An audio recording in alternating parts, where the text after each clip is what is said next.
Bon, President Wolfman, président loup-garou. L'année 2020, on s'en souvient, aura été un peu bêta, rien ne s'y sera passé de spécial, sauf pendant la nuit d'Halloween, qui aura été exceptionnellement une nuit de pleine lune. C'est très rare, ça ne se produit qu'une fois tous les 19 ans. Vous serez d'accord, ça se fête. Alors justement, que se passe-t-il les nuits de pleine lune? Eh bien, il se passe ce genre de choses. Ou il se passe ça. Are you alright? Ou ça.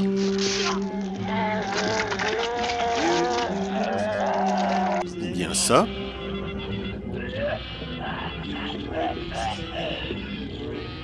Ou encore ça.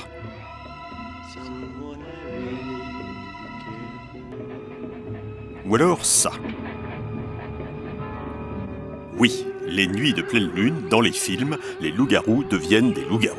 C'est scientifiquement prouvé, après une transformation plus ou moins crédible. Cette transformation-là, par exemple, faut voir. Mais en général, ça se termine mal pour eux. Il faut dire qu'ils se comportent souvent de façon socialement répréhensible. Et même si la plupart du temps, ils en souffrent de ce comportement répréhensible, les pauvres loups-garous finissent par être prélevés, comme on dit. Pour ceux qui ne connaîtraient pas l'aimable terme de prélèvement utilisé par les autorités quand il s'agit de réguler le pourcentage de présence des vrais loups dans de vraies campagnes, on peut dire abattage à la place. Ce sera plus clair. Donc en général, ça se termine mal, les pauvres loups-garous finissent par être abattus, prélevés. En attendant, les nuits de pleine lune, même les loups-garous qui sont par ailleurs présidents des États-Unis d'Amérique deviennent des loups-garous. C'est assez peu courant, nous vous l'accordons, mais c'est le sujet de notre film d'Halloween. President Wolfman donc. Et par conséquent, le président Wolfman n'écoute pas. Tout président des États-Unis qu'il est, la malédiction lui est tombée dessus un jour, ou peut-être une nuit, et il est devenu loup-garou en se faisant mordre, alors que, pourtant, à la base, il était plein de bonnes intentions, puisque son problème, c'était d'empêcher son méchant vice-président de comploter pour vendre le pays à la Chine, en créant la chimérique. Et pour éviter ça, autant décimer tout Washington. On ne sait pas si on a bien résumé, mais c'est à peu près ça. Et on ne s'est pas trop approché de peur de se faire mordre aussi.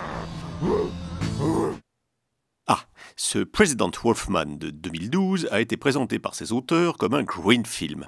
Un film vert, parce que recyclé, c'est-à-dire entièrement fabriqué à partir d'images d'autres films, et dans le cas de President Wolfman, surtout beaucoup d'images du loup-garou de Washington avec Dean Stockwell en 1973.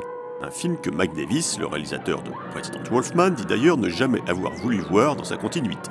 Le reste provenant principalement de films éducatifs variés pour la formation de la police, la sécurité routière ou les dangers des substances illicites. Du coup, forcément, le président Wolfman n'a pas toujours la même tête dans le film. Mais ce n'est pas très grave, de toute façon, la trame n'est pas toujours évidente à suivre. Mr. President, I am going to heal you. Il a sans doute lu tous les classiques de la subversion édités par Champs Libre, qu'on peut chouraver dans toutes les bonnes librairies.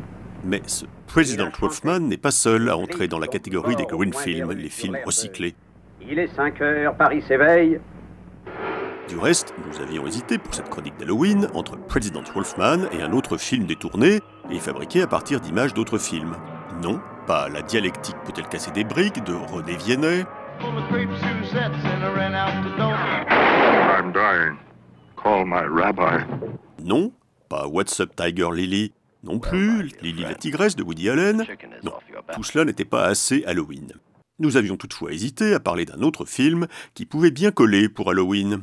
En l'occurrence, Night of the Day of the Dawn of the Son of the Bride of the Return of the Revenge of the Terror of the Attack of the Evil Mutant Hellbound Flesh-Eating Subhumanoid Living Dead, Part 2. Un film presque entièrement fabriqué à partir des images originales de La Nuit des Morts Vivants. Et puis, on s'est dit que même si on citait ne serait-ce que 2 fois ce titre, Night of the Day of the Dawn of the Son of the Bride of the Return of the Revenge of the Terror of the Attack of the Evil Mutant Hellbound Flesh-Eating Subhumanoid Living Dead, partout, on dépasserait le temps qui nous était imparti. Et en plus, on pourrait nous accuser de faire du remplissage. Alors, on a renoncé à Night of the Day of the Dawn of the Son of the Bride of the Return of the Revenge of the Terror of the Attack of the Evil, Mutant, Hellbound, Flesh-Eating, Subhumanoid, Living Dead, Part 2. Et c'est ainsi que nous nous sommes rabattus sur President Wolfman, et on voudrait en profiter pour faire 2 suggestions aux futurs concepteurs de films de loup-garou. D'abord, on aimerait leur conseiller de s'intéresser au Wolf Pacifier, la belle machine bien commode utilisée par les 3 petits cochons pour calmer les loups. On garantit que c'est efficace.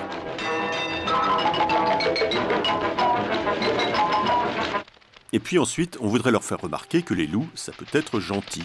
La preuve, on la trouve dans Le Miracle des loups, où les loups en question ne font aucun mal à l'héroïne.